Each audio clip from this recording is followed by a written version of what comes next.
Welcome to another brand new little tale. Hope that you enjoy it. As always, be well. The Search for Willow. A 5-chapter story about loyalty, memory, and the quiet language of friendship. Chapter 1. The Empty Fence. The morning air carried the scent of damp grass and yesterday's rain. Keira lifted her graying muzzle and sniffed the wind. Her joints ached when she rose, as they always did now, but the old German shepherd pushed herself to her feet anyway. The garden gate creaked in the breeze. Normally that sound meant Willow would appear soon after. Tail flicking, eyes bright, stepping along the wooden fence as if it were her personal road through the world. But this morning the fence was empty. Keira walked slowly to it, paws pressing softly into the soil. She nudged the lowest plank with her nose, sniffing carefully.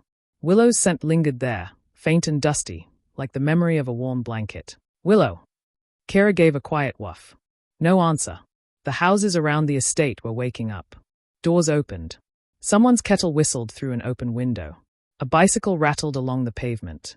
But none of those sounds were the light step of the small grey cat who visited every morning. Willow had been coming for years. At first the cat had only watched from the fence while Keira lay in the sun. Slowly, day by day, she had crept closer until one afternoon she simply hopped down beside the old dog and curled her tail neatly around her paws. From that day on, the two shared quiet mornings together. Willow would chatter about birds and rooftops. Keira would listen, half dozing in the sun. But today the fence was silent. Keira's ears drooped. She walked the edge of the garden, sniffing every corner, every flower bed, every stone path. Willow had not come home last night. The wind shifted. A thread of scent drifted across the fence toward the housing estate beyond, the place of winding walkways, parked cars, and rows of brick homes where Willow liked to wander. Keira stood very still. She was old. The world outside the gate was big. Bigger than it had ever seemed when she was young. But Willow was out there. The shepherd lifted her head, nudged the gate open with her nose, and stepped into the estate. Chapter 2. The Long Walk. The pavement was cold beneath Keira's paws. She walked slowly along the row of houses, nose low, following the faintest trail of Willow's scent. It wove through the estate like a thin thread, past the bench where children waited for the school bus, past the patch of grass where pigeons strutted and argued. Everywhere Keira went, the smells of the world rushed past her. Coffee, car tires, rain, people, other dogs. But beneath it all was Willow. The scent led toward the small courtyard where the estate's pathways met. Keira paused there, breathing hard. Her legs trembled slightly, but she refused to rest yet. A small boy spotted her. "Look, Mum. That old dog's wandering." Keira glanced at him, ears twitching. The boy approached slowly, offering his hand. She sniffed it politely, but her mind was elsewhere. Willow had passed here. The cat's scent circled a bush, crossed the pavement, and then drifted toward the car park. Keira's heart thumped faster. She remembered the day Willow first showed her the car park rooftops. The cat had leapt from a bin to a low wall, then onto a car bonnet like a tiny acrobat. Keira had barked nervously from below. Willow simply flicked her tail, as if to say, "Trust me." Keira trusted her. Now she followed that memory into the car park. The scent grew stronger there. But it also changed. There was worry in it. Fear. Keira's ears flattened. "Willow," she called softly again. The wind answered with silence. Chapter 3. The Storm Drain. At the far end of the car park, the scent stopped near a metal storm drain set into the curb. Keira circled it slowly. Willow's smell was strong here, very strong. And beneath it was something else. Rainwater. Cold stone. And the faintest echo of a frightened meow. Keira froze. Her ears lifted. There it was again. Murrow.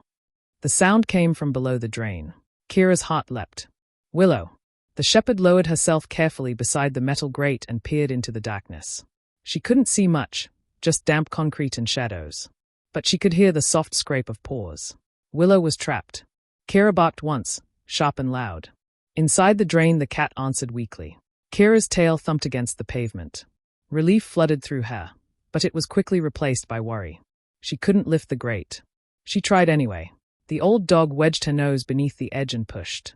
Her muscles trembled with effort, but the metal did not move. Keira stepped back, panting.